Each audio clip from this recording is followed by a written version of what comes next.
Hello. So now we're going to do the Jessica's Secret Lab problem. And Jessica's Secret Lab has a solution consisting of 23% superagent. We don't know what superagent is. It can be something very exciting, or maybe it's just uh, sugar water. But we're just going to call it superagent, okay? She also has 4 liters of 11% superagent. How many liters of the 23% solution need to be blended with the 4 liters of the 11% solution to make a 17% solution? And how many liters will we have of the 17% solution thereby created? Okay, this is a beautiful application of algebra, number one. Number two, dilution problems like this occur in the real world all the time. For example, in this case, it might be just, superagent, whatever that is. But for instance, pharmacists, when they get a drug from a manufacturer or from their supplier, it usually comes in a certain percentage that is high, so that so they can store a lot of drug in a small space. But then they dilute it to the specifications of your doctor. If your doctor wants to get a certain amount of the drug, the pharmacist will take that stock supply, okay, which would in our case correspond to the 23% solution, and the pharmacist will dilute it down to the appropriate amount so that you can get a safe dosage. So this is a very applicable problem, okay? And of course, chemists use this kind of thing all the time as well for the same reason. When you buy chemicals from a supplier, they'll send you a high concentration stock solution, and then you as the chemist will dilute it to whatever you need for a particular reaction, okay? So let's begin to solve this problem. Now, the first thing we need to know is, what are we looking for? And as we saw, we're looking for, first of all, how many liters need to be blended with the 4 liters of the given solution to make a 17% solution. And we also need to find how many liters will we have of the 17% solution when we've created it, okay?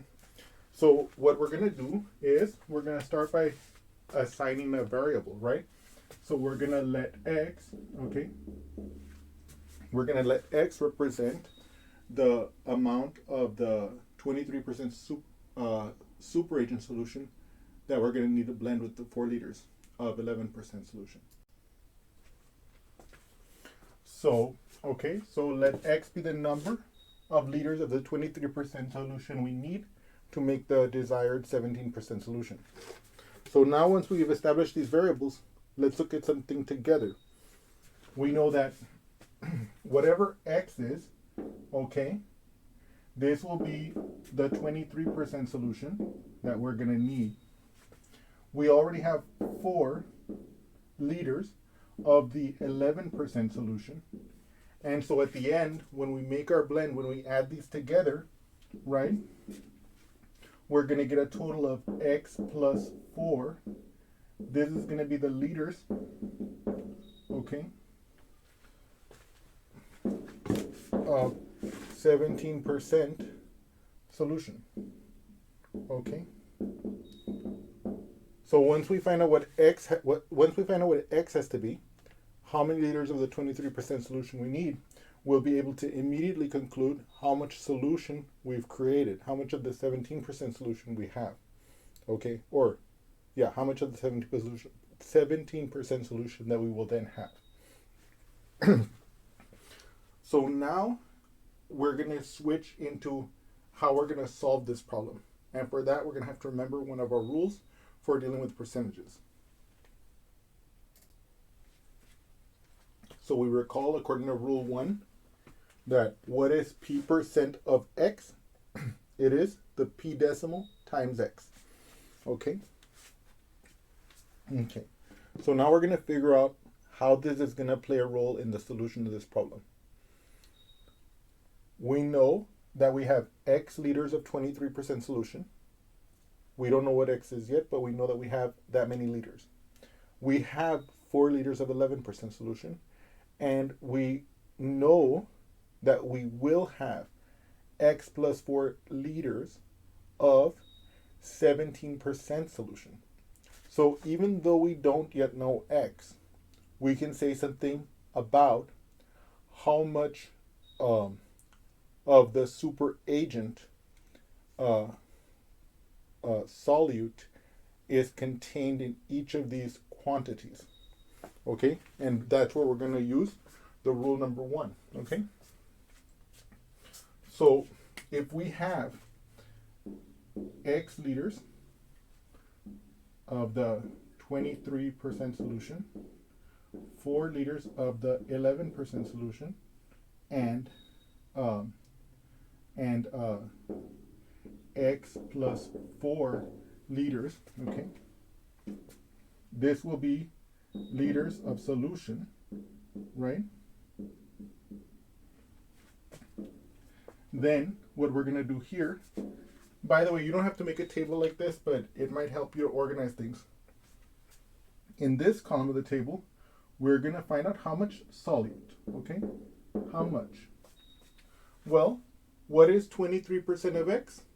Well, we know that the 23% will become a p decimal of 0.23 because I'm going to move the decimal place twice to the left, right? So the solute here will be 0.23 X. In other words, in the X liters of the 23% solution that we're going to need to mix with the 4 liters of 11% solution, we know that we're going to have 0.23 times X will correspond to the solute. What is dissolved in it? Okay. What about how much of the superagent solute is contained in the 4 liters of the 11%? Well, it'll be again p% of X, where my p is 11%, right? So if 11 is my p, then my p decimal, when I move the decimal place twice, will be 0.11.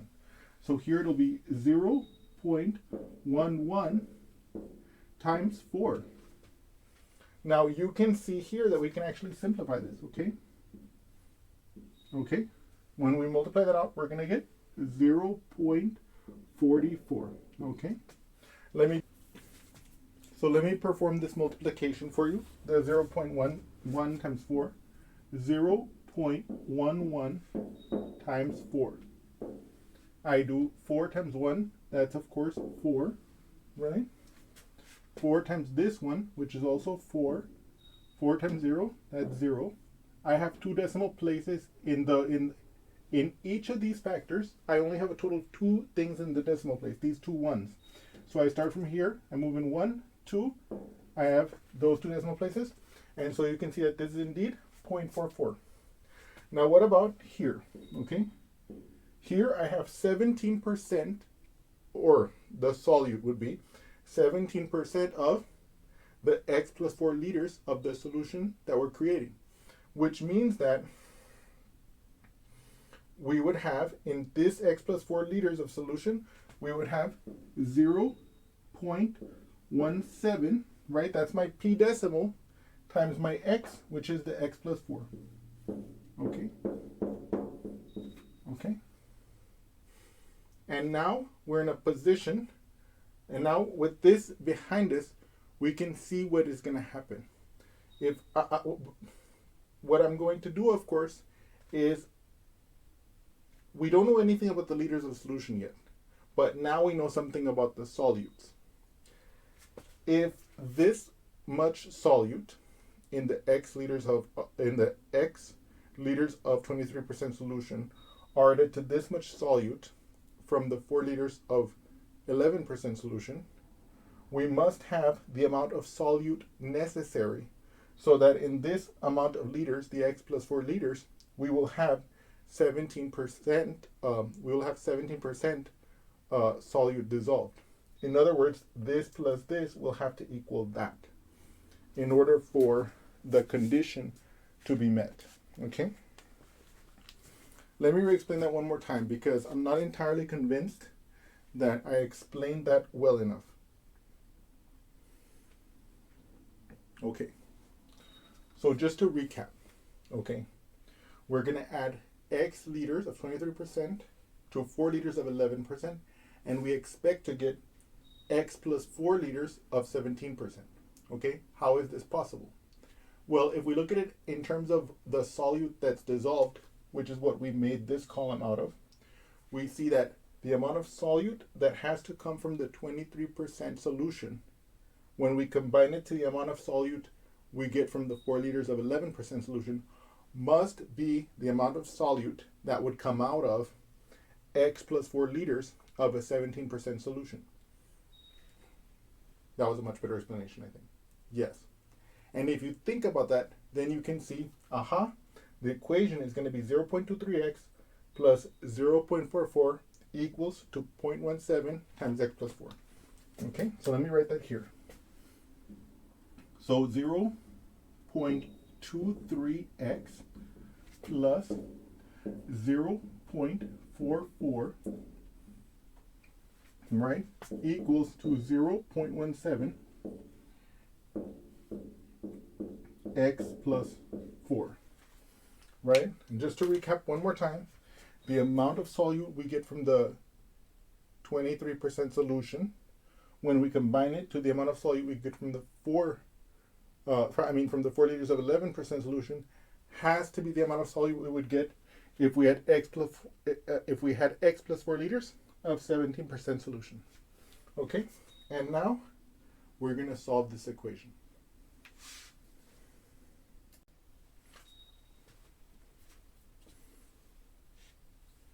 So now we have the equation that we want to solve, and the first thing that comes to mind, or the first thing that we're going to have to do, is we're going to have to use the distributive law on this side so that we can be able to handle the next steps that are gonna need to follow. So let's do that together. Okay. So how does the distributive law work? Well, it means that I have this coefficient, and this coefficient will have to be multiplied first with my x and then with my 4. So 0.17 times x is 0.17x, and then this is positive and this is a positive 4, so it'll become a plus 0.17 times 4. Okay, but what is that? Let's do that together here. 0.17 times 4. Okay, 4 times 7 is 28, so I bring down my 8 and I carry my 2. 4 times 1 is 4 plus 2 is 6, and then of course I know that if I do the 4 times 0, that'll be 0, so we don't even have to worry about it. But now we look at these factors together and we can see, out of these factors there's only 2 decimal places, so I'm going to start from here and I'm going to go 1, 2, it goes right there. So 4 times 0.17 is 0.68. So I have here 0.68. Okay? And then I bring down this line here. 0.23x plus 0.44. Okay? So now we can actually start to simplify this much further. Okay? Okay, let's do this together. So if you notice, I have here 23x, well, 0.23x, and I have here 0.17x. I want to get the x's to one side. So I'm going to subtract the 0.17x from the right, and I'm going to subtract the 0.17x from the left. Okay, now here, 0.17x minus 0.17x, that's gone. Okay, here's where it gets interesting. I have 0.23x minus 0.17x. Okay, so what I do, I subtract the coefficients. Can I take away 7 from 3? No, I can't, right? So I'm going to borrow from this 2, it becomes a 1, and this 3 becomes a 13. Can I take away 7 from 13? Yes, I can. What is it? It's 6. So this will be 6. 1 minus 1 is 0. So it'll be 0.06x. Okay? That is the 0.06x.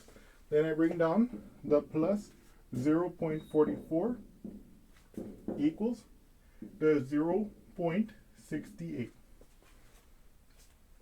Okay.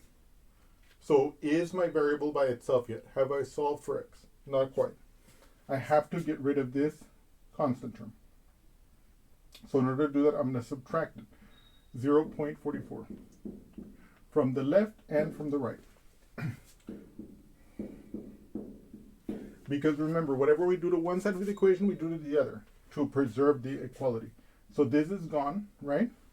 Now I perform this subtraction here. What is 8 minus 4?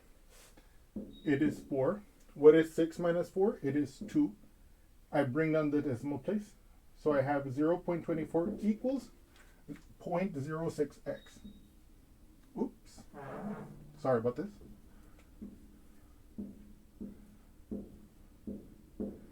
Okay. Wow, that's particularly not pleasing to the eye. Okay, let's do it. 0.06x. Much better. So now we're in a position to isolate the x. How are we going to do this? It's being multiplied by 0.06, so we're going to divide both sides by 0.06. Okay, so I'm going to divide the left by 0.06, and I'm going to divide the right by 0.06. Okay, so that gives me now x equals 0.24 divided by 0.06. Now here we have these pesky decimals, but what I can see is that if I multiply the top by 100, I'm going to move the decimal place twice to the right, and I would be left with 24 on top. And if I multiply the bottom by 100 as well, I'll be left with 6. So that means that if I multiply the top and bottom by 100, okay, I get 24 over 6. Okay, and what is 24 divided by 6?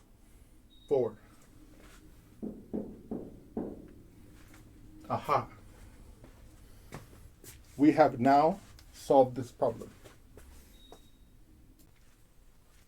Okay. So we need 4 liters of 23% solution to add to the 4 liters of 11% solution in order to get 8 liters of 17% solution. So we calculated that we needed 4 liters of the 23% solution, and that we're going to get 8 liters of the 17% solution. Okay? I hope you have enjoyed this problem, and I look forward to seeing you again soon. Thank you so much.